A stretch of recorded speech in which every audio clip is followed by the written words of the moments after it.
le PhD, il est très humble. Et quand il s'agit de négocier le salaire, ils sont étonnés qu'on leur propose 60K l'année. Tu te mets face à un décisionnaire, tu lui dis, waouh, 60K, il va jamais te proposer 75 ou 80. Donc, tu pourrais l'avoir. Un médecin, lui, ira le chercher parce que il va savoir tout de suite la valeur qu'il a. Donc, il disait, le problème, c'est que maintenant, ils vont accepter du 55K, alors qu'avant, on leur proposait 70 tout de suite.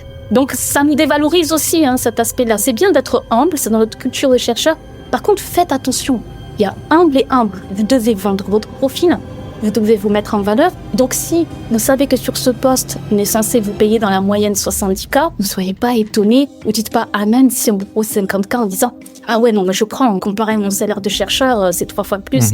Parce que derrière, les profits qui viendront après vont être pénalisés aussi en disant « Il y a un PhD qui a accepté 50-55K. On va payer plus les PhD. » Bienvenue sur Au-delà de la thèse avec Papa PhD, le podcast hebdomadaire où on parle du rôle et de l'impact que les chercheurs peuvent avoir au-delà du labo.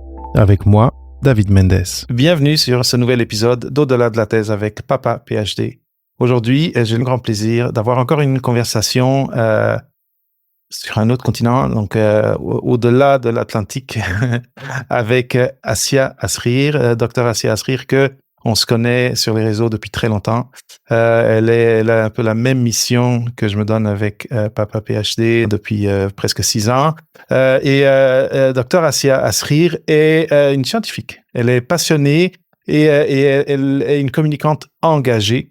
Après 10 ans de recherche académique en immuno-oncologie, aujourd'hui, elle occupe le poste de directrice Life Science au sein de Obsidia, une start-up spécialisée dans l'intelligence artificielle appliquée au traitement de l'information scientifique. En parallèle, elle met son expertise au service de la transformation des carrières scientifiques. D'abord, à travers son association Résalliance PhD, fondée en 2021, puis en lançant son propre cabinet de coaching, où elle accompagne les PhD dans leur transition vers le secteur privé. Son approche ultra personnalisée permet aux chercheurs de valoriser leurs compétences et de réussir au-delà du monde académique. Convaincue que l'innovation naît de la rencontre entre science, communication et technologie, elle s'attache à créer des passerelles entre ces mondes pour ouvrir de nouvelles perspectives.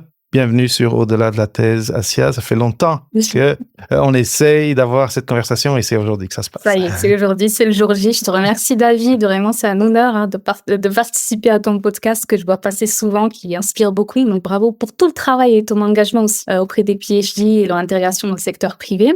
Voilà, donc je suis contente. On y est, ça y est. On y est, ça y est, merci. C'est le jour J. Alors, Assia, quand on a parlé dernièrement, tu m'as mentionné quelque chose et c'est là qu'on s'est dit, bon, on va se parler, on va faire un épisode parce que, tu vas parler d'un article où, il y a différentes personnes qui ont participé à cette publication-là. Tu vas parler de l'équipe et de comment tout ça s'est passé. Mais le titre est « Les relations entre les docteurs et les entreprises françaises, le cas du secteur des biotechnologies ». C'est une recherche qui porte sur l'insertion professionnelle des docteurs. L'étude a analysé le point de vue des dirigeants et des managers, donc du côté des personnes qui embauchent. Et l'article étudie les problématiques liées à l'embauche des docteurs pour mieux connaître la manière dont les entreprises perçoivent le doctorat. Ça, c'est une question très, très importante. Les problèmes de perception existent des deux côtés, des docteurs par rapport au privé et du privé par rapport aux docteurs. Donc, je suis très curieux et très content qu'on puisse parler de ça aujourd'hui. Et ça, à partir de l'étude du secteur des biotechnologies en France, d'après le résumé de l'étude, il apparaît que les dirigeants et les managers sont circonspects, ont un peu un doute ou un manque d'informations et un petit froid par rapport à la valeur ajoutée qu'un PhD peut amener à leur équipe.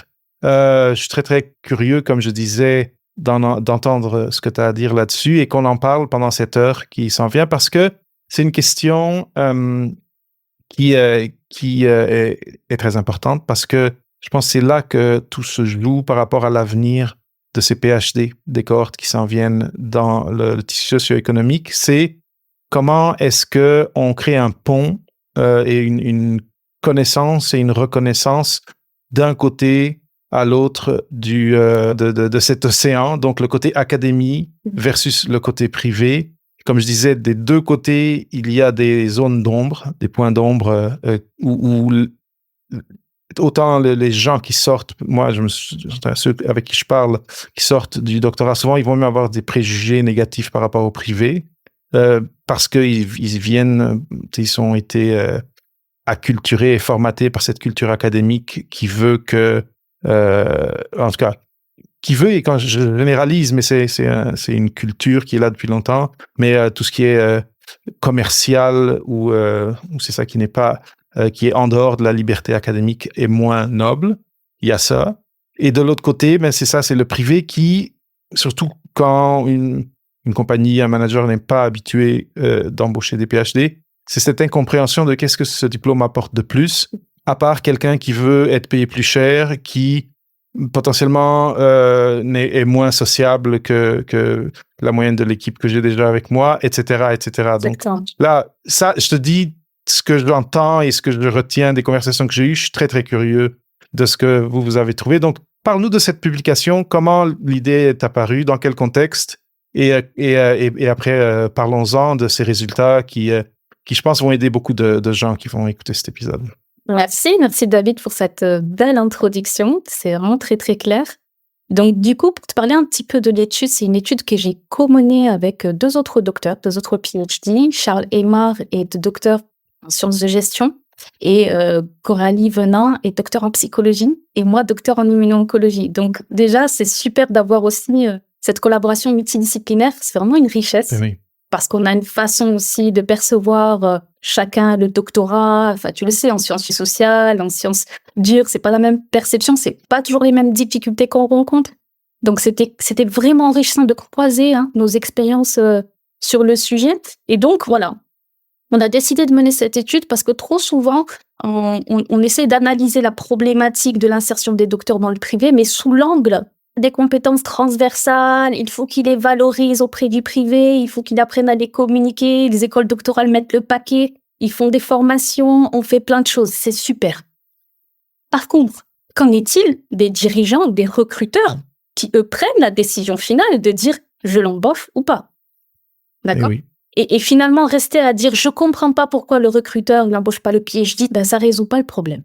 Donc, si on veut créer des ponts, il faut aussi créer des connexions, et la connexion commence par déjà savoir communiquer ensemble et comprendre les codes des uns et des autres, traduire en fait. Parce que parfois, c'est un nuage. Le recruteur va penser comme ça, le PhD va penser comme ça, et on se retrouve pas en fait. On se retrouve pas. Donc parfois, il faut court-circuiter tout ça pour arriver à un résultat. Et donc voilà, c'est essayer de démêler tout ça et de se dire, ok, maintenant on va attaquer l'angle des recruteurs et des dirigeants, des managers, et on va voir comment ils pensent. C'est quoi leur perception du PhD? Est-ce qu'ils ont l'intention d'embaucher des PhD? Si oui, pourquoi? Sinon, qu'est-ce qui freine? Qu'est-ce qui manque? Qu'est-ce qu'il faudrait pour rassurer? C'est vraiment ça le travail de départ. Donc, on a mené cette étude et on a fait le choix, de choisir les biotechnologies pour plein de raisons. C'est un secteur où, pour te donner un chiffre qui est clé, qu'on met en avant, c'est 11%. En France, 11% des chercheurs qui travaillent dans le privé ont un PhD. 11%. Et en France, ce sont des ingénieurs sortis d'école qui occupent la fonction de chercheur dans le privé. Et rien que ce chiffre, il met un malaise, quoi. De te dire, on a des PhD qui sont formés à la recherche, mais où sont-ils dans la recherche dans le privé? Où sont-ils? En dehors, oui. Donc voilà, donc il y a cette problématique. Et puis le secteur des biotechnologies et des life science que je connais très bien, David, puisque j'accompagne et je coach depuis plusieurs années des PhD à intégrer le secteur privé. En fait, il est compliqué dans le sens où un PhD en life science qui soutient sa thèse, il a plein d'opportunités possibles. Il a plein de jobs possibles en dehors de la R&D. De comment on fait le tri dans tout ça? Comment moi je vais mettre en avant mon profil pour un job business versus un profil consultant, versus un profil en recherche clinique, versus un profil dans les affaires médicales? Et en fait, en life science, je parle de ce que je connais très bien, le PhD, il est complètement perdu sorti de thèse. S'il n'a pas été préparé. Je vais où? Est-ce que je suis légitime à aller là? Est-ce que... Bref. Et donc, voilà. Donc, l'aider à mieux comprendre les attentes du recruteur, pour nous, ça a été un objectif clé. Mais oui, c'est super important. Et c'est intéressant que tu parles des recruteurs parce que, des fois, il va y avoir des offres d'emploi où la personne va postuler directement, mais après, le recruteur est dans l'entreprise, en tout cas, ou dans la compagnie, l'entité qui va embaucher. Mais souvent, il va y avoir des personnes dont c'est leur emploi, être recruteur, et qui sont des interlocuteurs intéressants pour les candidats, les candidates, avant même d'être à la recherche d'emploi, connaître ces gens-là, les ajouter sur LinkedIn et leur parler. Mais en tout cas, je trouve que tout ce que tu dis, il y a un grand besoin de ce type de résultats-là. Je serais curieux aussi c'est ça un peu la méthodologie que vous avez suivie. Bon, déjà, vous avez cerné et choisi la biotechnologie.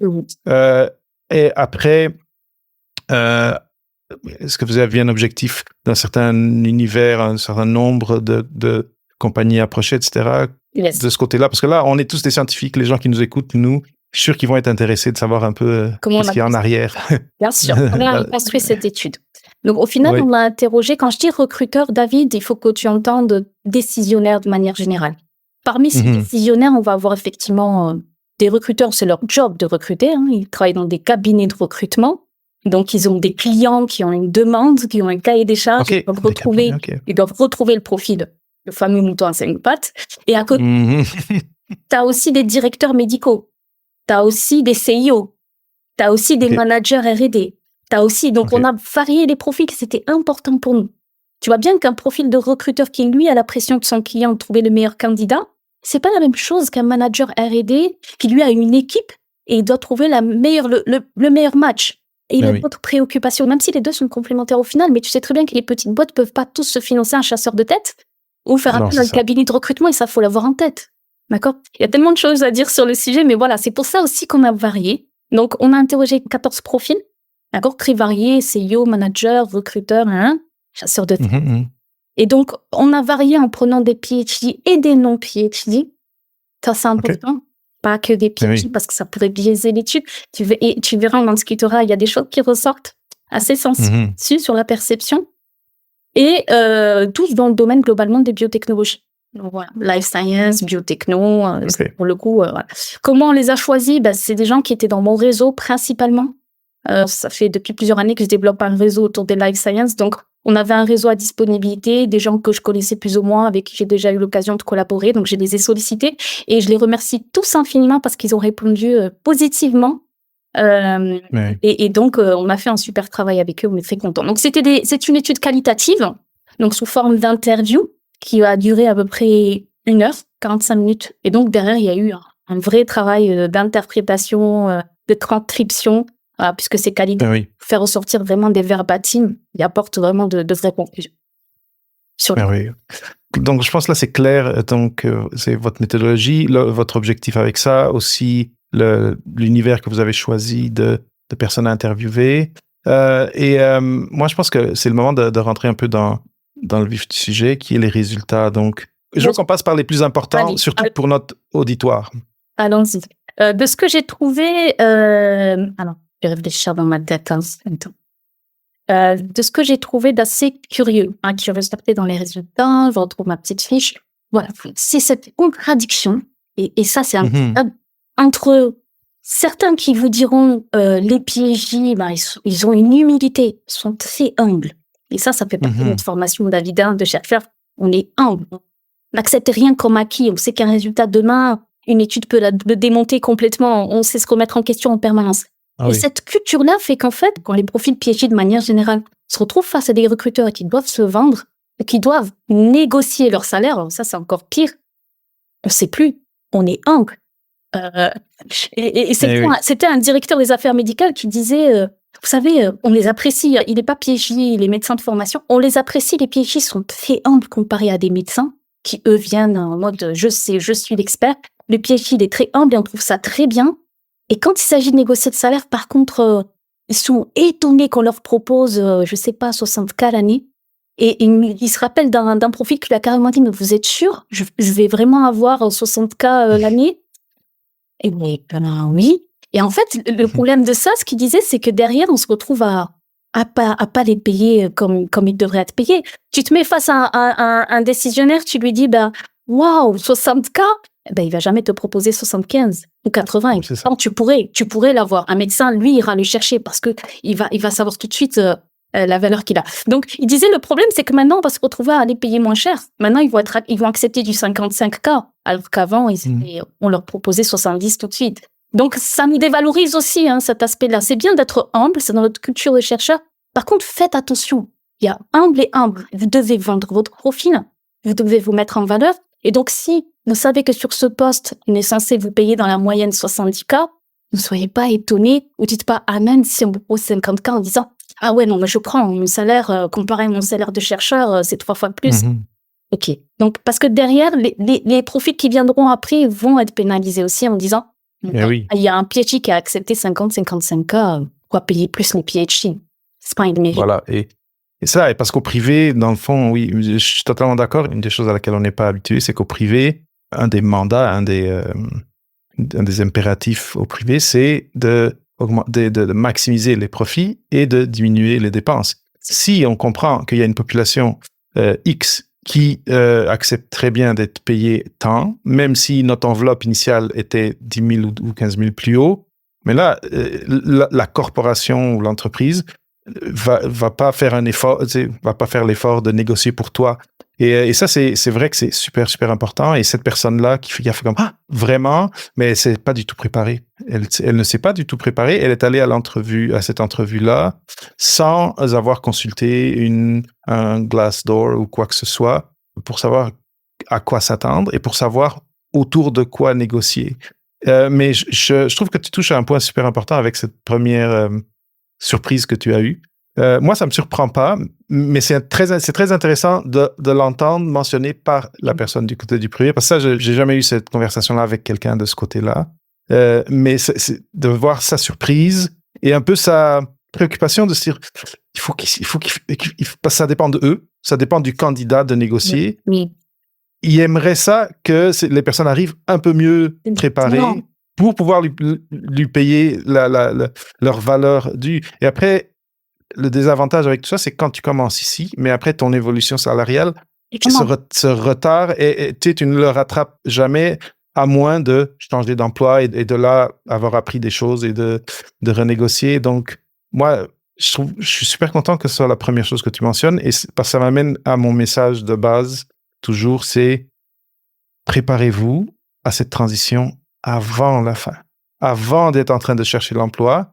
Et un autre message qui est le système académique, à moins des fois d'avoir un mentor, un superviseur qui est vraiment exceptionnel et qui vous prépare parce que lui ou elle-même ont déjà un profil différencié, ont été dans le privé et sont revenus dans l'académique. À moins d'avoir ça, c'est une culture qui, surtout dans les life sciences, comme moi je fais, comme toi tu as fait, nous demande d'être beaucoup d'heures au labo sans pour cela être payé plus. Et donc, dépendamment de notre personnalité et aussi peut-être des exemples dans notre famille, etc., qu'on peut avoir autour de nous qui peuvent nous aider, si on suit ça, c'est vrai que notre tendance est de sous-valoriser notre valeur, notre temps, notre expertise, etc. Et donc, on est super reconnaissant d'un chiffre et d'une offre qui finalement est en dessous du marché. Et comme je disais, les corporations, si tu demandes en dessous du marché, ils vont te payer en dessous du marché. Exactement. C'est exactement ça, David. Et en fait, si tu vas un peu plus loin, quand tu discutes avec ce directeur médical, ils sont naïfs. Ils sont naïfs. Vous voyez, c'est de la naïveté. Alors, c'est mignon. Ils sont humbles, il a les yeux grands ouverts, il a l'étoile. Ils sont naïfs. Et en fait, ensuite, ça impacte qui? Ça impacte les autres qui arrivent derrière, qui vont vouloir peut-être demander plus. Oui, mais moi, j'ai payé 55K, il a accepté. Alors, du coup, ça crée des concurrences. Pourquoi tu vas me demander 70, toi? Moi, j'arrive à trouver des PhD qui acceptent beaucoup moins. Et ça me va parce que je fais des économies. Donc, vous voyez, c'est un message pour dire chaque PhD influence aussi par son comportement, par sa préparation, par les erreurs qu'il va faire, va aussi mettre des empreintes, en fait, chez le recruteur. Tu vois, quand on parle de perception, c'est une accumulation de choses. Des PhD qui ont été mis sur le marché, qui sont pas préparés, qui arrivent, ils comprennent pas les métiers, ils sont verbeux, ils disent des choses, on les comprend pas, ils vont pas à l'essentiel, le client, il comprend rien. Oui, mais ça impacte la perception derrière. J'ai eu une expérience, 2 expériences, 3 expériences. Moi, les PhD, je ne peux pas. C'est trop compliqué, je les comprends pas. Je vais aller prendre un ingénieur sorti d'école qui sait se pitcher, qui sait se mettre en avant, qui sait dire je sais, qui est confiant. Tu vois, donc il y a ce côté-là où il faut faire attention, ça peut nous impacter tous en fait, derrière. Oui. Et juste, David, je parlais d'humilité, et en face, j'ai envie de t'opposer aussi quelque chose que j'ai trouvé très curieux, c'est le côté prétentieux. Donc, ça peut se contrôler. Ça a l'air paradoxal. Ils viennent avec leur doctorat et ils pensent qu'ils sont la personne la plus intelligente dans la salle. Qu'est-ce qui est ressorti par rapport à ça? Alors, curieusement, tu vois, le côté humilité, c'était un directeur médical, etc., qui connaît les PhD assez bien. Et puis, le côté prétentieux, c'est un CEO qui n'a pas de PhD, qui a déjà recruté des PhD, mais par contre, le PhD qui arrive avec son CV de 3 pages, c'est prétentieux. T'as le gars qui est sorti d'école, et t'arrives toi avec ton PhD, parce qu'il faut dire qu'en France aussi, à l'opposition à ingénieur-chercheur, à ingénieur PhD, t'arrives avec ton CV 3 pages, avec une page avec que des références bibliographiques, un truc imbuvable. Mais en fait, tu te crois le... Et donc, il y a des perceptions aussi du CEO qui dit « Mais c'est prétentieux d'arriver avec un CV 3 pages. » Ça veut dire quoi? Ça veut dire que moi, je suis l'expert, je connais tout, alors que non, le métier, tu l'as jamais fait. Et t'es pas capable de me le résumer, de me le synthétiser en une phrase. Qu'est-ce que tu veux me montrer à travers ton CV 3 pages? Qu'est-ce que tu veux me dire? Alors que peut-être que le CV du CEO fait 1 page et demie, 1 page. Il a su le résumer. Ton CV 3 de PhD, il fait 3 pages. Donc, il y a aussi pourtant, le PhD fait de son mieux, Il a beaucoup de choses à raconter dans le CV. C'est un CV académique. Il cite toutes ses publications. C'est chouette. Il est content. Mais la perception du recruteur en face, quoi. De dire, il est complètement déconnecté. Soit il est déconnecté de la réalité, puis en même temps, il se vante un peu avec son CV 3 pages. Il attend quoi? Quel message il veut me faire passer, moi? Parce que j'ai envie de recruter quelqu'un qui a publié qui a fait 10 publications. Moi, dans mon job, on ne cherche pas à publier. Et ça, c'est très important pour les gens qui nous écoutent, pour les gens qui nous regardent. C'est super important de comprendre qu'aussitôt que vous sortez du milieu académique, à moins vraiment d'aller... Disons que vous avez fait un PhD en biologie moléculaire, et là, vous allez dans une pharma, et vous allez faire quasiment la même chose que vous faisiez au labo en R&D en pharma. Mais là, vos publications, votre expertise technique est très pertinente dans ce contexte-là. Mais en général, quand on sort dans le privé, tout ce qui est les publications, plus jamais personne va vous poser des questions sur vos publications. Pas besoin, peut-être, mettez-en si vous avez de l'espace au plus de pages, mettez-en 2-3 principales. Si vous voulez vraiment, si vous avez un deuil trop grand de ne pas les mettre, mettez-les. Mais tu touches à un point important qui est, il y a un déphasage de langage entre notre langage quand on sort de notre doctorat, qui est très, comme tu disais, verbeux. Et verbeux, c'est comment il est perçu, mais pour nous, c'est académique. On a été formaté à communiquer comme ça, à parler comme ça. C'est pas du langage naturel quand on va chez l'épicier. C'est très particulier. Et après aussi, on a le format qu'on choisit pour notre CV. Si on ne retravaille pas notre CV académique, ça va être perçu comme prétentieux. Ça va être intimidant peut-être aussi pour quelqu'un qui va être votre manager, mais n'a pas un doctorat, mais va être quand même votre manager. Et ça me ramène à l'humilité, mais pas à l'humilité exagérée et un peu naïve, mais à une nécessité d'humilité quand on sort de l'académique et on va au privé, parce que oui, on va apporter des compétences transversales, mais il y a plein de choses qu'on va devoir apprendre. Et donc, est-ce que tu as eu des conversations à propos de ça ou tu as des réflexions à propos de ça? Donc, de se dire, oui, j'ai donné cœur et âme pendant toutes ces années pour ce projet doctoral, pour répondre à cette question très pointue où je suis devenu un expert dans cette question. Mais là, quand je me transplante dans le milieu privé, ou que ce soit privé ou gouvernemental, mais en dehors de l'académique, je ne suis plus cet expert-là. Oui. Je suis quelqu'un qui a une formation doctorale, mais cette expertise spécifique, comme je disais, à moins de continuer à faire ce que je faisais au labo dans le privé, elle ne compte plus. Donc, je dois être coachable. Je dois m'assurer d'être coachable d'une certaine façon parce que je vais avoir une courbe d'apprentissage. Est-ce que vous avez parlé de ça? C'est hyper important ce que tu abordes. Hyper important. Moi, je connais le sujet très, très, très bien. Et donc, le PhD qui sort de thèse post-doc, et je sais pas si tu l'as vécu, mais moi, je l'ai vécu. de dire j'ai fait un bac+8 et en fait, ça doit suffire. Ouais, je veux dire, j'ai telle expertise, je sais faire ça, et au final, on se prend des portes. En fait, on n'a rien compris, on ne sait pas communiquer avec ces dirigeants-là. Il faut que tu saches, David, hein, vraiment, je tiens à rassurer aussi tous les gens qui nous écoutent. Le PhD, vraiment, voilà, ça représente 1% de la population. Il n'y a pas énormément de PhD. Enfin, vous êtes rares, vous êtes précieux dans la société. C'est une fierté, c'est un parcours du combattant. Enfin, voilà, personne ne remettra en question la valeur du doctorat en soi. Tout le monde n'a pas un doctorat et quand on en a un, on doit être fier d'avoir ce doctorat. C'est pas un sujet. Ça, c'est important. Quand on parle avec des décisionnaires qui n'ont pas de PhD, il n'y a personne qui te dira « et alors ?» Ils ont le doctorat. Et alors? Au contraire. Ils ont un doctorat, c'est appréciable, c'est respectable, c'est bravo, c'est génial. On sait la valeur du doctorat pour faire un état de l'art, pour creuser, pour sortir de la boxe, quoi, réfléchir en dehors, pour faire une analyse 360 degrés. On sait la puissance des docteurs quand on les met en situation, surtout sur des tâches où on les attend, hein, de réflexion, de creuser des sujets pour innover, pour chercher les signaux faibles, pour faire un état de l'art, pour faire de la recherche biblio. On sait qu'ils sont doués. Et là-dessus, personne ne le remet en question. Par contre, là où il y a une crainte, et je pense qu'on peut aller là-dessus, c'est quand t'entends, et là je te parle des non-PhD, des CIO non-PhD, ça c'est curieux, ils te disent, moi ce qui m'inquiète, c'est de savoir si moi je l'embauche, est-ce que ça va lui plaire? Est-ce que ce que je vais lui proposer, ça va lui convenir, sachant qu'il a toujours travaillé dans un laboratoire académique? Ça peut être bête comme ça, dit comme ça, David, Oui. mais dans la tête du recruteur, c'est aussi ça, c'est cette crainte de dire, moi, je veux bien d'un PhD, je sais ce qu'il peut m'apporter, clairement, il n'y a aucun doute là-dessus. Mais est-ce que le job que je vais lui offrir va lui plaire? Est-ce qu'il va pas être tout de suite ennuyé? Est-ce qu'il va pas vouloir, et ça c'est une phrase qu'on nous a dit, est-ce qu'il va pas vouloir revenir à ses premiers amours?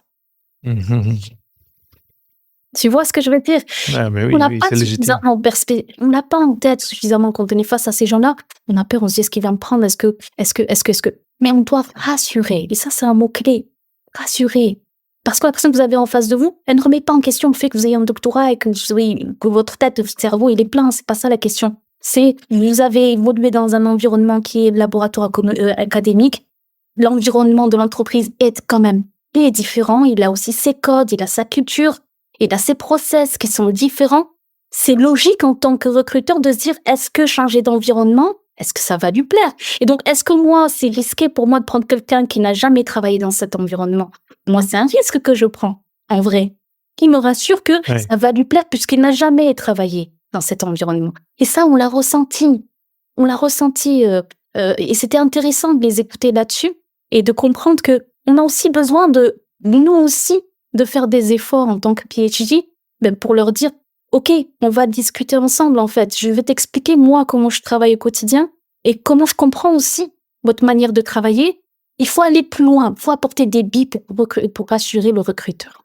Voilà, ça, Ah oui. ça c'est super important, David. Oui. Et ça vient partager un message que je partage souvent avec le jeune doctorante, qui est...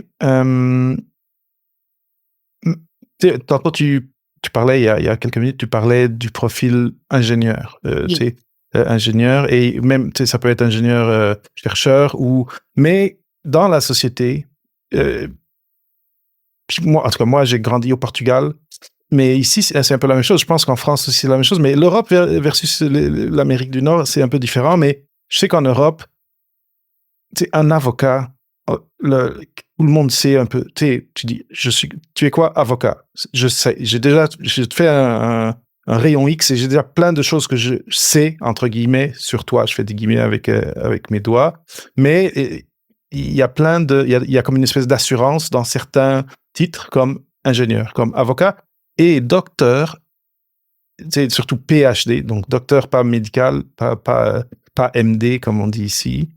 Ça n'apporte pas cette assurance. Donc, c'est ça, et le message très important que tu es en train de partager ou d'amorcer avec cette conversation, ça peut paraître ingrat, mais nous, la communauté des PhD, il faut qu'on soit conscient que quand on commence, surtout quand c'est notre premier emploi, comme au tout début, ça dépend de chacun de nous de faire ce travail de préparation pour donner cette assurance. Exact.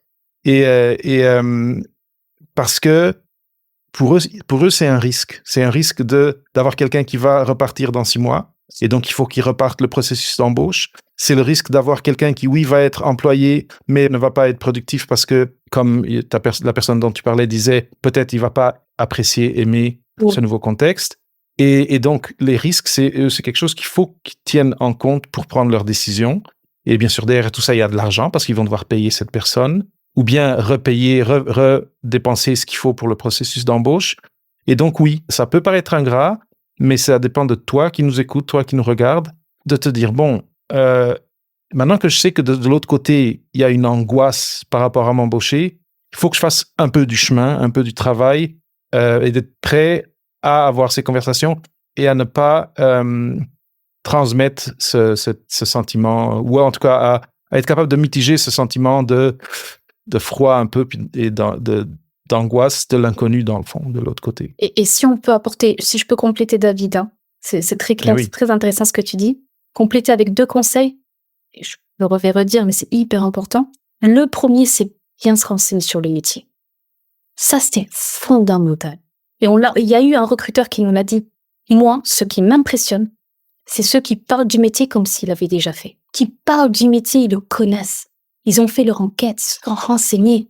Et donc, ça me rassure. Il connaît le métier, il connaît les missions, les tâches, les responsabilités, les freins. Pourquoi? Qu'il a fait son enquête métier. Il a discuté avec des professionnels, il a appris des notes, il a intégré, il a bien compris les attentes, il a bien compris les difficultés du métier, les freins, il n'y a pas mieux. Enfin, moi, pour parler de mon expérience personnelle, David, quand j'étais à la recherche d'emploi, ça a été ça. Ça a été réseau, discuter avec les professionnels, bien comprendre, chercher à l'époque le métier de MSL.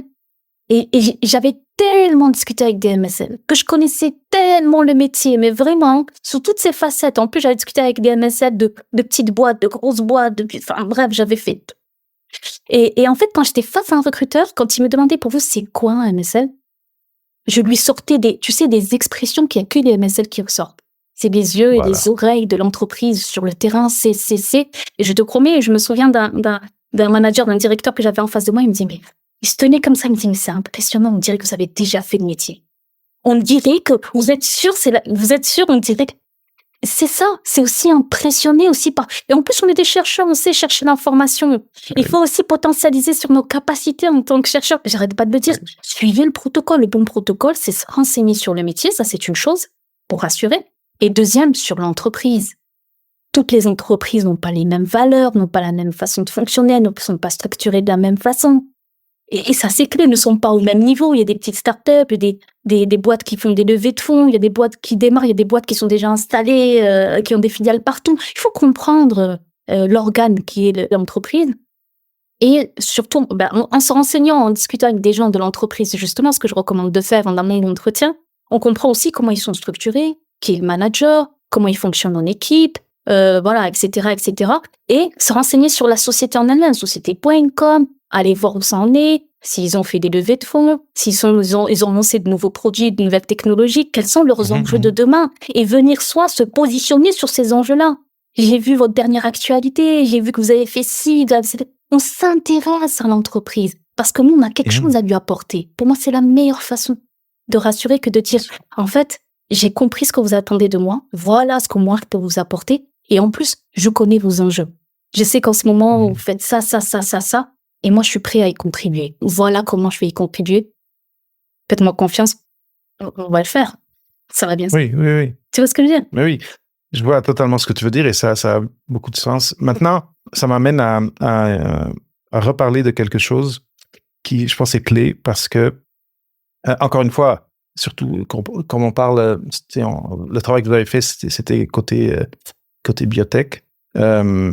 Donc, moi, c'est cette réalité du doctorat que je connais, d'être au laboratoire, d'avoir des modèles animaux qui demandent beaucoup de temps et de week-ends et de fériés, etc. Je vais peut-être commencer par te donner le mauvais exemple et après essayer de voir si avec toi on chemine vers ce serait quoi la situation idéale. Parce que tout ce que tu as dit, il faut que les gens prennent en note. C'est très, très, très important. Mais souvent, ce que je vois, c'est des jeunes gens qui ne se préparent pas pendant qu'ils font leur recherche doctorale et qui obtiennent leur diplôme et après, ils lancent des CV partout. Tu peux pas faire ça si tu as envoyé 100 CV pour 100 offres d'emploi tu peux pas faire cette préparation dont tu viens de parler.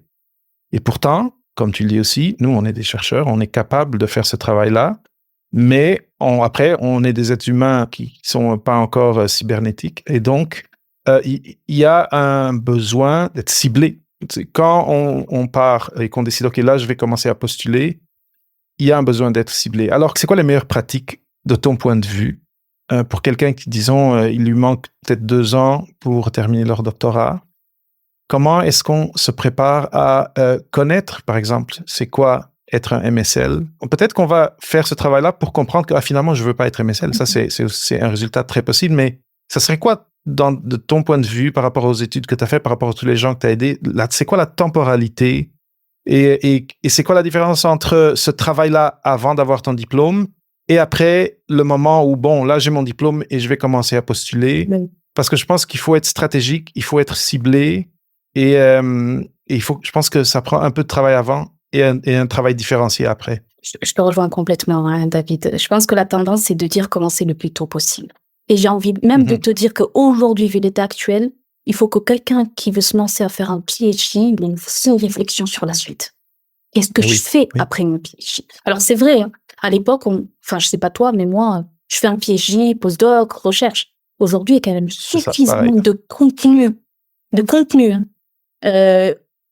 Podcast, chaîne YouTube, d'organismes de formation, suffisamment de contenu quand même pour savoir que les PhD aujourd'hui, pour la majorité, si n'est plus de 90%, finissent dans le secteur privé. C'est-à-dire qu'on peut pas dire, là, ça serait, j'accepterais pas que quelqu'un en thèse, début de thèse, me dise mais je suis pas au courant. Alors là, c'est une fermeture d'esprit. Là, ça devient de plus en plus compliqué. À notre époque, il y avait pas tout ça. Aujourd'hui, c'est quand même assez. Les sujets sont traités, retraités. Il y a plein de matériel, il y a plein de ressources. Donc là, pour le coup, on doit plus y aller naïvement.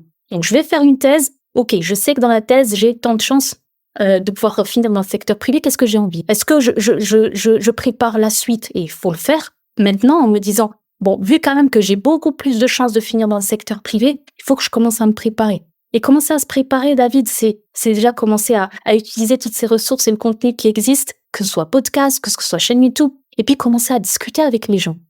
Parce que vu qu'il y a de plus en plus de gens qui rejoignent le privé, ça veut dire que le postdoc qui est dans ton laboratoire, peut-être dans 2 ans, il sera en pharma ou en biotech, ou sera consultant. Donc, je garde contact avec ce postdoc et je sais que pourrais lui demander ce qu'il en est. C'est discuter avec une amie qui maintenant travaille au sein d'une boîte de consulting. Le commercial qui vient vendre ses produits, il a peut-être un PhD, ils en ont pas mal, tu sais, les ingénieurs technico-commerciaux. Comment vous avez fait? Est-ce qu'on peut discuter? C'est juste avoir cette curiosité qui va déborder. Juste, il y a une curiosité débordante, mais dans votre intérêt, de dire je prépare la suite, thèse, suite postdoc, quoi. Et ça, c'est essentiel. Je développe le réseau le plus tôt possible. Je me renseigne sur les différents métiers. C'est sûr, David, tu vas pas tout de suite savoir le métier qui t'intéresse.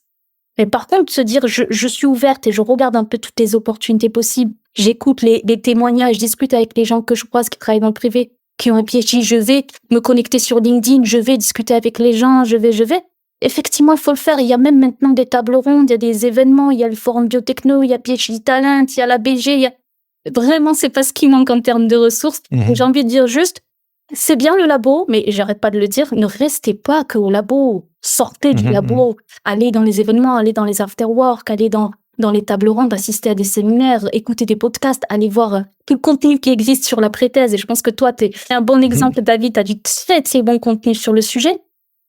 Voilà, soyez curieux. La thèse, ça peut durer 4 ans, ça peut durer 3 ans, en tout cas en France. T'as le temps quand même de mûrir ta réflexion. Si tu commences en début de thèse, attends, laisse le temps. Et pour répondre à ta question, quelle est la différence si je démarre en thèse, ma réflexion, justement, versus si j'attends d'être au chômage? On n'est plus dans le même état d'esprit. Moi, quand je reçois des gens qui sont au chômage, ils ont le stress. Ils ont déjà commencé à postuler, et ils se sont rendus compte, mon Dieu, qu'il y avait un truc qui bloquait, qu'ils n'avaient pas de retour, qu'ils n'avaient pas d'entretien. Ils sont complètement perdus, ils comprennent rien les fiches de poste. Ils comprennent rien. Ils n'ont pas de réseau. Ils n'arrivent pas à exploiter parce qu'ils n'ont pas développé leur réseau, donc ils n'ont pas de réseau. Enfin, tu es dans une situation d'anxiété, de stress, un mindset qui est miné, qui est fragilisé. Moi, je reçois des gens 1 an, 6 mois après de recherche d'emploi, qui sont limite en dépression, burn-out, qui me disent, ma sœur, je suis complètement perdue. Récemment, j'avais discuté avec une postdoc qui avait fait sa thèse en France, elle est partie en Australie, maintenant elle est en Belgique, elle a fait 2 postdocs. Je discute avec elle me dit, Massia, en fait, je sais même pas qui voudrait de mon profil dans le privé. Waouh! Mais qui voudrait de moi, en fait? On en arrive à des discours comme ça fait mal, David. Voilà, Oui. le risque, d'attendre, de finir son deuxième postdoc et se dire, maintenant, qu'est-ce que je fais? C'est risqué. Par contre, c'est tragique. Oui. Mais c'est tragique ce que tu partages et ça vient rejoindre une narrative tragique. C'est les gens, et j'ai parlé avec des gens comme ça et je pensais que c'était quelque chose qui se passait il y a 10 ans, mais non, ça se passe aujourd'hui encore. Des gens qui enlèvent le doctorat de leur CV à un moment donné parce qu'ils pensent que c'est ça l'entrave à leur succès à trouver du travail. Et c'est tout aussi tragique de douter de sa valeur dans le tissu socio-économique, dans la société. C'est injuste et tragique. C'est très fréquent et très probable et aussi très logique d'une certaine façon que quelqu'un nous dise « Ok, mais Assia, tu es en train de me dire de commencer à regarder ailleurs. Mais là, si je commence à ouvrir mon radar et éparpiller mes ressources, je perds mon focus sur ma thèse et c'est peut-être ça qui va m'empêcher d'avoir mon succès académique et éventuellement d'être prof à l'université. » C'est un discours qui vient culturellement d'en arrière, mais qu'on peut entendre. Est-ce que tu as déjà entendu ça? Et comment est-ce qu'on répond à ça? Parce que c'est important de démystifier ça et de se dire que le meilleur candidat académique, c'est quelqu'un qui est monochrome ou c'est juste ça qu'il fait dans la vie. Est-ce que tu as une réflexion par rapport à ça? Honnêtement, David, je vais te dire, la crainte, elle n'est pas que sur le PhD, et je pense que la première crainte, ça va être sur le directeur de recherche. Donc moi, quand j'ai le directeur de recherche, je dis non, Massia, attention là. Si je commence à dire à mes doctorants d'aller se renseigner sur la pré-thèse, ou si je commence à les accompagner justement, ou leur donner des contacts dans le privé, tu comprends bien que le doctorant, il va plus être focus. Moi, je veux qu'il fasse une thèse, moi, je veux qu'il bosse dur. Un doctorant, ça doit bosser le week-end, un doctorant. Donc, tu vois, quand tu es encadré par ce type de profil-là, comment toi, tu peux te faire un raisonnement qui est correct?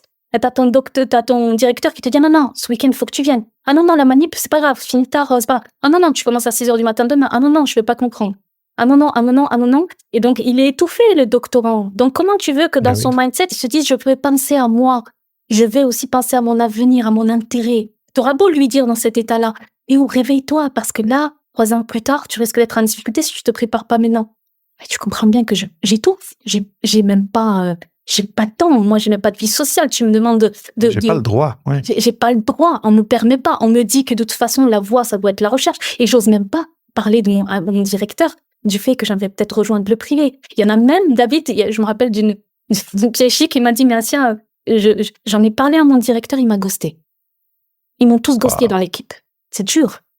Ils m'ont tous ghosté. Du jour où j'en ai parlé, j'ai senti un changement, un virage. Ouais. Personne ne faisait plus attention à moi. J'étais lâchée en autonomie. Oui, ça, c'est des choses qui existent aussi, David. C'est la crainte de se dire, OK, si je donne mon intention de vouloir quitter le privé, comment on va l'interpréter, en fait?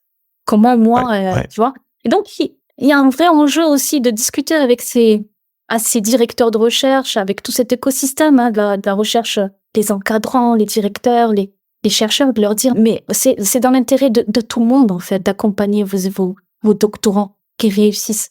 Vos doctorants, c'est aussi du réseau demain.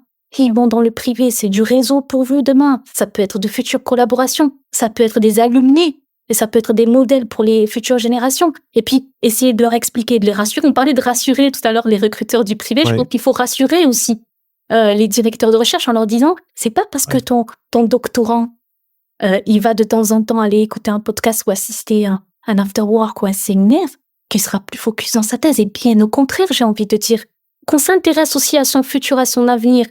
C'est aussi considérer que ce docteur, demain, il va aussi faire une carrière, qu'elle soit dans le public ou dans le privé, et qu'il a aussi besoin de toi, son encadrant, son mentor. Tu vois ce que je veux dire? Et donc, moi, un doctorant qui fait sa réflexion petit à petit, qui se dit, OK, premier cap, je sais, je dois décrocher ce diplôme, ça c'est clair, donc je vais faire ce qu'il faut. Mais à côté de là, le fait de dire, je bosse pour moi, pour mon avenir, pour essayer de réfléchir à quelle carrière je peux faire dans le privé si je souhaite aller dans le privé, c'est apaisant quelque part, c'est de dire, je me prépare. Oui.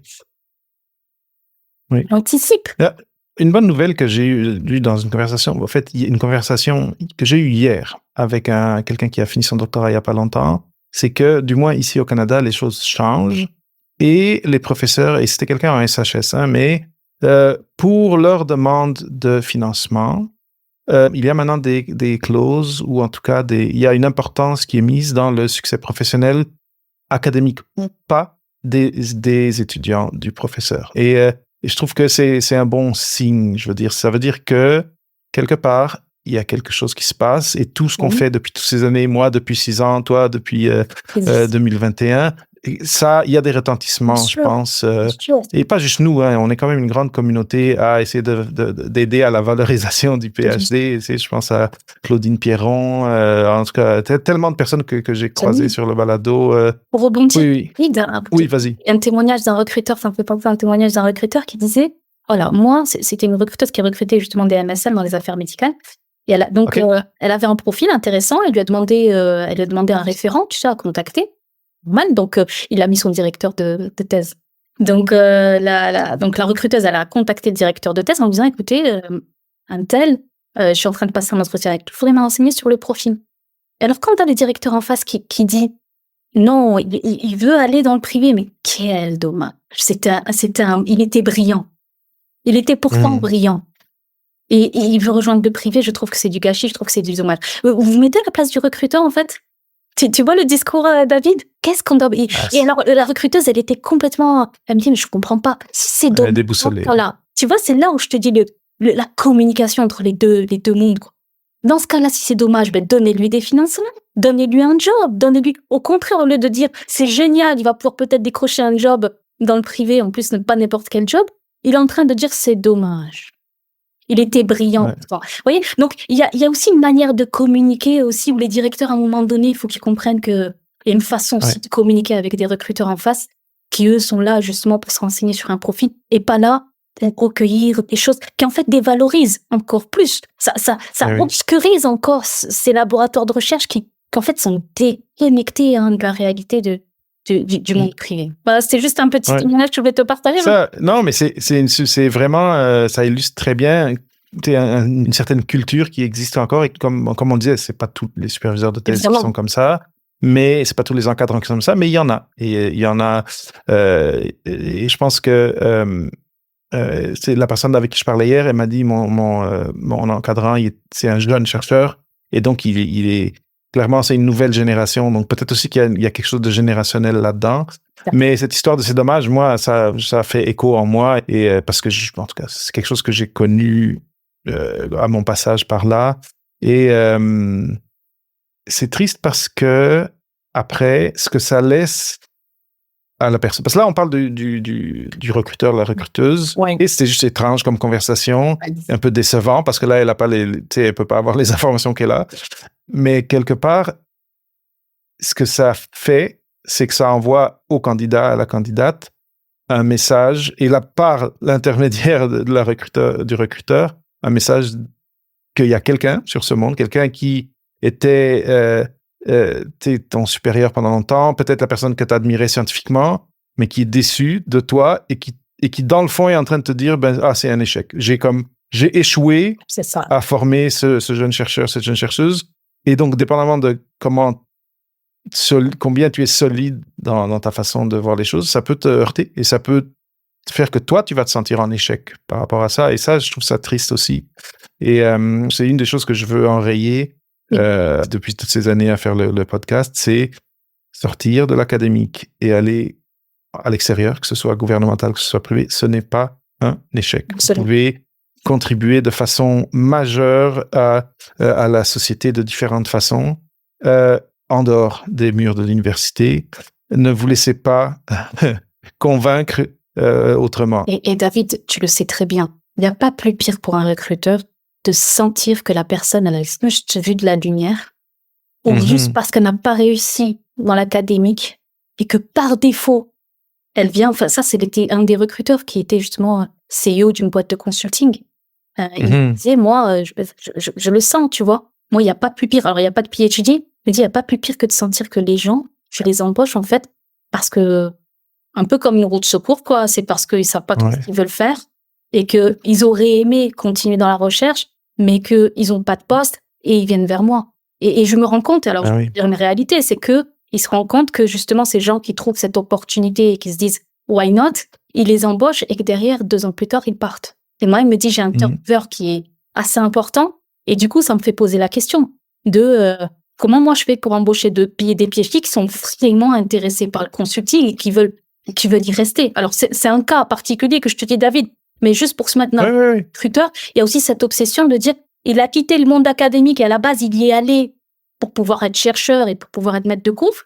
Il vient vers moi en me disant, je veux être embauché comme un job de consulting. Comment tu me rassures, moi, en tant que recruteur, pour que je me dise, je suis pas une voie de secours. C'est pas un job que tu prends parce que tu as besoin d'avoir un salaire, mais c'est vraiment un vrai projet professionnel. Donc, ça revient à ce qu'on disait tout à l'heure de réfléchir. Réfléchir, c'est construire un projet. Et forcément, ça commence large parce qu'il faut savoir les éventails des opportunités possibles. Il faut apprendre à se connaître aussi. On n'en a pas parlé, David. Il y a un vrai travail d'introspection. D'accord? Est-ce que moi, je propose, je le fais dans mon accompagnement, je fais des brainstorming, justement, où je fais une introspection et je suis un peu un miroir pour faire refléter à la personne ses envies, ses craintes, ses peurs, ce qu'elle peut faire, pas faire en fonction de ses expériences. Il y a des gens qui te diront, moi, le business, c'est juste impossible. C'est juste impossible. Versus la recherche clinique ou la rédaction scientifique, j'adore. Moi, c'est un truc qui me plairait. Versus la recherche. Bref, et tu peux imaginer comme ça, trouver les affinités. Et une fois que tu arrives à identifier 1-2 pistes, là, tu fais ton enquête métier. Là, tu focuses. Et là, tu te renseignes, tu discutes avec les professionnels, tu en apprends un peu plus. Tu comprends bien les missions, les tenants, les aboutissants, les journées types. Et là, tu te prépares aux entretiens. Tu vois, il y a un processus. On parle beaucoup de protocole dans la recherche clinique. Il y a un protocole à suivre. Et si tu commences à vouloir, c'est ce que tu disais tout à l'heure, envoyer des CV comme ça, n'importe comment, n'importe où, c'est pas le bon protocole. C'est la meilleure façon d'être complètement déprimé parce que t'as pas de retour. Et en même temps, encore une fois, quand tu discutes avec un professionnel, même quand tu fais du réseautage, quand tu discutes avec un professionnel, si tu lui donnes la sensation, mais dans une demi-seconde, que tu sais pas ce que tu veux, ou que tu veux juste le contacter pour envoyer ton CV, et que tu comprends rien aux attentes, au métier ou au profil de la personne que tu as en face, c'est mort. Je suis totalement d'accord. Et si tu nous regardes, si tu nous écoutes, Assia peut être quelqu'un, dépendamment d'où tu es dans ton parcours, peut être quelqu'un qui peut t'aider là-dedans. Et si quelqu'un regarde l'épisode, écoute l'épisode et aimerait en savoir un petit peu plus sur ce que tu fais, sur les services que tu offres, ou juste partager une histoire avec toi, c'est sûr, vous pouvez toujours m'écrire à moi, david@papaphd.com. Mais toi, Assia, comment est-ce qu'on fait pour te rejoindre? Ton site web, c'est assia-asrir.com.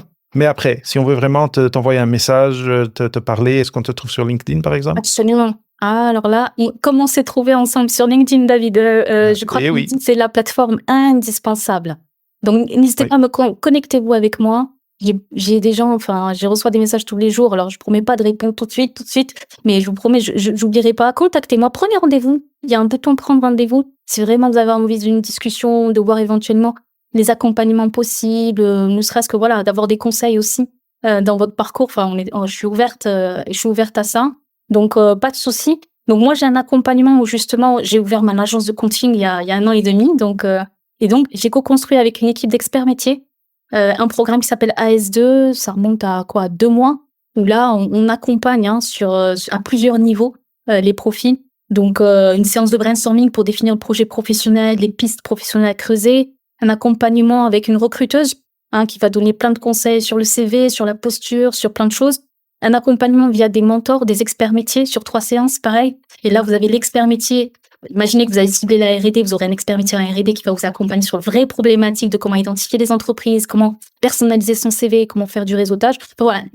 Je vous propose vraiment quelque chose d'assez complet avec également, s'il le souhaite, une structuration à l'entreprise, donc avec des séances aussi de formation au code de l'entreprise, à la culture de l'entreprise. Ça se fait en anglais également par un de mes associés. On essaie de compléter, comme tu as vu, David, on essaie d'apporter des solutions à tous les besoins qui seraient possibles. Et ça, c'est génial. À mon époque, ça n'existait pas. Et à mon époque, je me souviens de cette situation où j'avais juste envie qu'on prenne par la main. Tu sais, quand t'es perdu, David, t'as juste envie qu'on prenne par la main, qu'on te dit, je vais t'accompagner, juste fais-moi confiance, je sais comment tu peux y arriver. Et je vais t'expliquer comment tu vas y arriver. Je rêvais de ça. Je ne l'ai pas trouvé sur le moment, sorti de postdoc.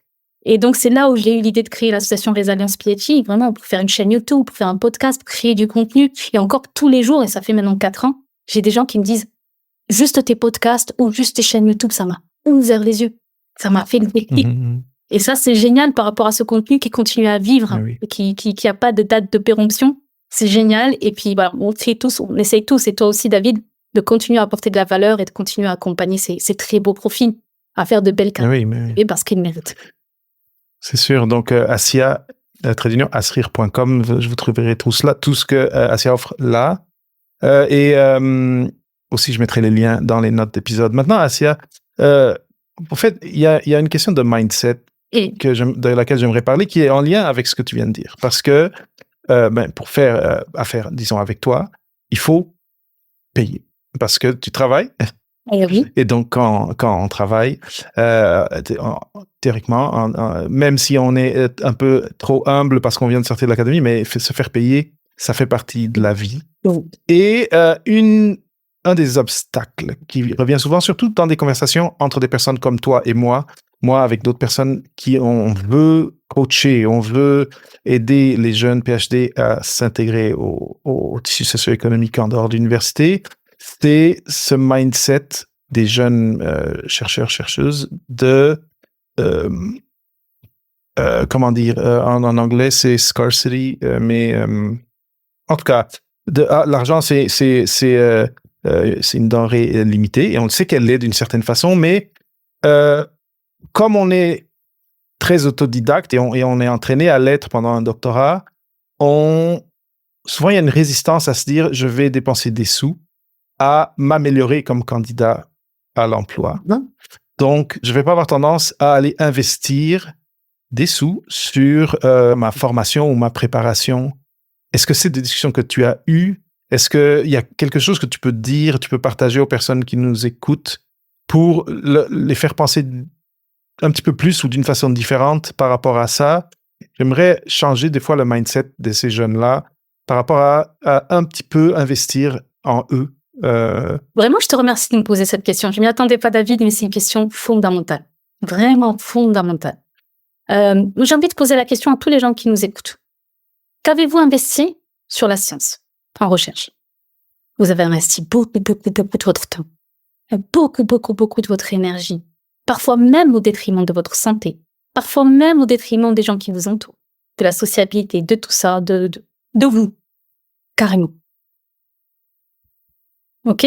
Pour la science, pour la recherche, d'accord? Et pour, in fine, si tu réfléchis et tu vas au bout du raisonnement, avoir un diplôme et peut-être une publication que vous lirez, qui servira peut-être plus pour la suite. Mm-hmm.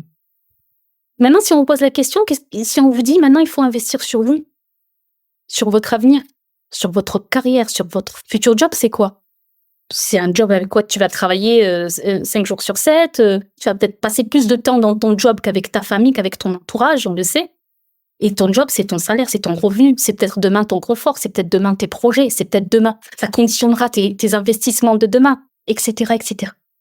En fait, quand on voit l'enjeu, David, quand on voit ce qu'on a donné à la science et la recherche, qui est précieux, tu peux même pas l'estimer en termes d'argent, tellement c'est inestimable. Et qu'on dit à un PhD, en fait, tu viens de finir ta thèse et tu as un enjeu, c'est de trouver le job, un job pour démarrer une carrière dans le privé, ça c'est clé en fait. Où est-ce qu'il faudrait investir le plus? C'est dans ta carrière, dans soi, dans ton avenir, dans ce qui va conditionner demain ton confort, de fonder une famille, de payer, de s'acheter une maison, de pouvoir s'offrir les choses qu'on veut. C'est ça qu'il faut évaluer en fait. Et donc, se dire que je vais investir, je vais mettre un petit peu de côté, peut-être durant ma thèse ou durant mon postdoc, mettre un petit peu de côté, avoir ce raisonnement de dire je mets un peu de côté, pour que demain je puisse me permettre un coaching, une masterclass, un accompagnement de qualité, parce qu'il en existe, c'est une chance, il en existe des accompagnements de qualité. Pourquoi? Pour me donner les chances de décrocher le job de mes rêves. Est-ce que ça vaut le coup ou pas? Quand on y réfléchit, évidemment. Donc il faut changer ce mindset. Pourquoi je dis ça, David? C'est parce que nous, on le constate tous les jours sur le terrain. Il y a des gens, ils veulent pas investir. Du coup, ils se retrouvent à envoyer des CV, à bricoler, à essayer d'avoir des petites formations à droite à gauche un peu trop généralistes. On comprend pas leur profil. France Travail aujourd'hui, personne te comprend et ça, c'est compliqué. Et en fait, ils se retrouvent 6 mois après, 1 an après, 1 an et demi après à venir nous voir dans un état où ils ont fragilisé leur santé, où ils ont perte de confiance en eux. Le mindset, je t'en parle même pas. Et nous, on a l'impression de devoir faire ce travail psychologique d'accompagnement pour les remettre déjà à un niveau où ils vont pouvoir être connectés et investis dans la recherche d'emploi. C'est encore plus dur parce que vous perdez du temps, vous minez votre santé, votre mindset, et à la fin, c'est avec le psy, c'est avec d'autres accompagnements où là, vous aurez plus le choix. Vous aurez plus le choix à ce moment-là. Et vous avez plus le choix. Il faut passer par la case déjà, retrouver la forme physique, mentale. Donc, ne faites pas cette erreur. Si vous identifiez des profils, des professionnels, des coachs qui peuvent vous accompagner, et en plus qui ont fait leurs preuves, puisque allez voir les recommandations sur LinkedIn, je veux dire, vous voyez les gens sont contents, rassurez-vous si vous avez besoin d'être rassuré, allez regarder les feedbacks, allez questionner les gens qui ont été accompagnés par tel coach, tel programme.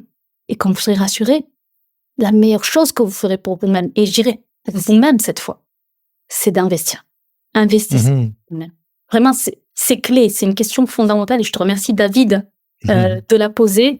Et encore une fois, c'est pas ce qui manque, des formations, des coachs de qualité qui peuvent garantir vraiment une réussite. Oui, et après ça, il y en a comme tout dans la vie, il faut trouver celui qui marche pour vous. Et ça, comme Martial disait, allez voir, explorer, allez voir les recommandations, etc. Allez peut-être écouter leur contenu et trouver celui qui marche pour vous. Ça, c'est important. Le bon match est toujours important.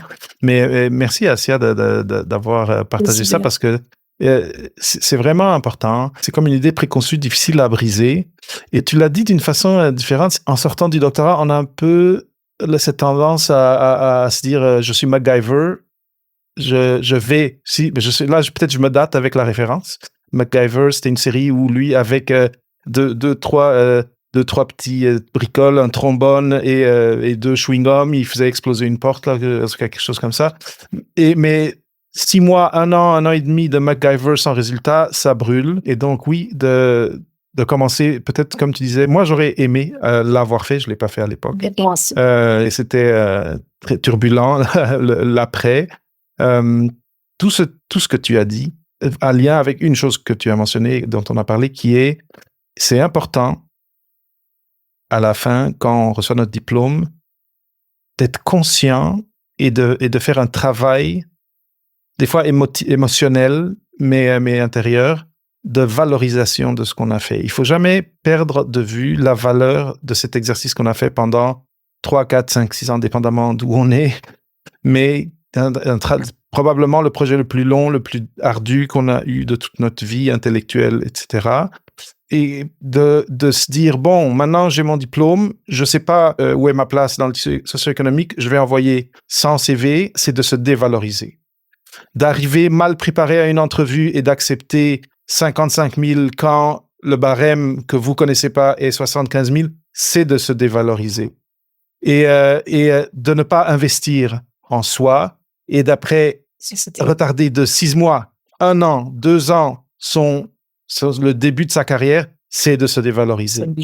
Et donc, pour moi, le thème de cette conversation, même si on a commencé d'un autre point de vue, la thématique qui reste avec moi et que je pense à chaque mot que tu disais, elle était là, c'est il faut que nous, personnellement, qui avons un doctorat, mais après aussi comme communauté, on soit capable de, ensemble, garantir ou en tout cas s'assurer que la valeur du doctorat est là pour les autres, les interlocuteurs, pour les employeurs, pour les recruteurs, mais aussi que la valeur plus élargie que l'académique seulement soit là aussi pour nos superviseurs, pour les personnes qui encadrent des jeunes doctorants. Et ce qui me fait parler de ça, c'est parce que tu as donné 2-3 exemples que je considère tragiques de perte totale de cette valeur, de quasiment une perte d'identité et de personnes qui finalement sont dans une situation où elles se disent j'ai perdu ces années-là de ma vie, je l'enlève même de mon CV et là je continue à faire d'autres choses et je trouve ça très très très très triste. Donc ça a l'air un peu triste comme finale d'entrevue, mais je pense pas que c'est triste. Donc là, basé sur ça, sur ce fil rouge, j'aimerais que toi maintenant, tu nous apportes, j'aime beaucoup ton énergie, je trouve que t'apportes toujours une belle couleur à tes propos. Donc, basé sur cette réflexion-là, qui m'est venue en parlant encore une fois avec toi, ce serait quoi un dernier mot d'encouragement, un dernier mot d'inspiration pour ceux qui nous écoutent et qui sont ou qui viennent de terminer et peut-être ils ne sont pas préparés, okay? Ou bien qui sont encore en train de terminer, qui là, ils ont quelques mois pour commencer à faire ce travail? Ce serait quoi ton mot de la fin, disons? David, c'est un sujet qui est très passionnant. Moi, quand j'en parle avec les tripes. Je pense que vraiment, c'est ça, parce qu'on l'a Oui, moi vécu. aussi.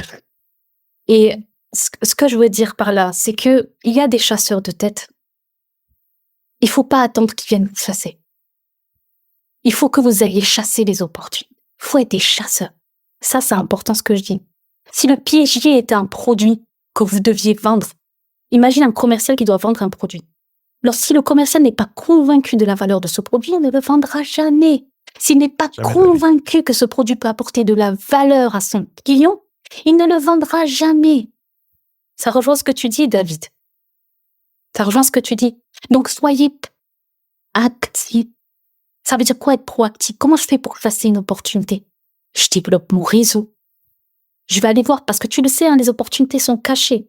Elles sont cachées. Et je termine avec un dernier témoignage d'un recruteur qui nous disait, c'est un PhD. Il a intégré une boîte, une biotech, et en fait, il est devenu manager, il a grimpé les échelons. Et au moment où il cherchait un profil, il m'a dit, mais je me suis rendu compte qu'en fait, on va pas faire appel à un recruteur, on est une petite boîte, on va pas faire appel à un chasseur de tête, on va faire appel à notre réseau. On va regarder dans notre réseau proche si on connaît pas quelqu'un ou si quelqu'un ne nous est pas recommandé. Et au moment où la fiche de poste apparaît dans les job boards, c'est déjà trop tard. Et il me dit, ça me choque, moi, en tant que PhD, je me dis, il y aurait tellement de profils qui pourraient être beaux, mais en fait, la réalité du terrain fait que on est rassuré par quelqu'un qui est dans le réseau, qui va venir peut-être avec du culot dire, coucou, je suis là, est-ce qu'on peut discuter? Moi, voilà ce que je peux vous apporter. Je sais que vous avez tel besoin, je sais que j'ai le produit. J'ai mon expérience qui vous sera hyper profitable parce que je peux vous apporter ça et ça et ça. Et je peux vous le quantifier, je peux vous le prouver par rapport à mon expérience passée. C'est ça qu'on veut. On veut des chasseurs. On veut des commerciaux. Il faut avoir cette âme un petit peu de commercial. Il faut savoir vous vendre. Je revois encore un autre verbatim d'un PhD cette fois. On n'a pas trop parlé des recruteurs PhD qui disaient on a l'impression que les PhD ont été lobotomisés à ne pas savoir. Vraiment, c'est dur, mais c'est ça. C'est un PhD qui le dit. Il me dit c'est pas possible. Ils savent pas se vendre. Il a reçu un jour un message d'une PhD qui lui dit « Mais tu penses que je devrais me renseigner sur l'entreprise avant le premier entretien ?» Il avait plus de voix. Bref, tout ça pour te dire, en fait, que voilà, à un moment donné, si vous savez pas vous vendre, vous ne mettrez pas toutes les chances de votre côté. Et moi, j'ai beaucoup, excuse-moi, David, je déborde, mais j'ai beaucoup de gens que j'accompagne qui me disent « J'ose pas relancer, j'ose pas contacter. » J'ose pas envoyer un mail, je sais pas comment ça va être perçu. J'ose pas être ennuyante, j'ose pas être Arrêtez ces pensées limitantes. Vous avez de la valeur à apporter si vous en êtes pas convaincu.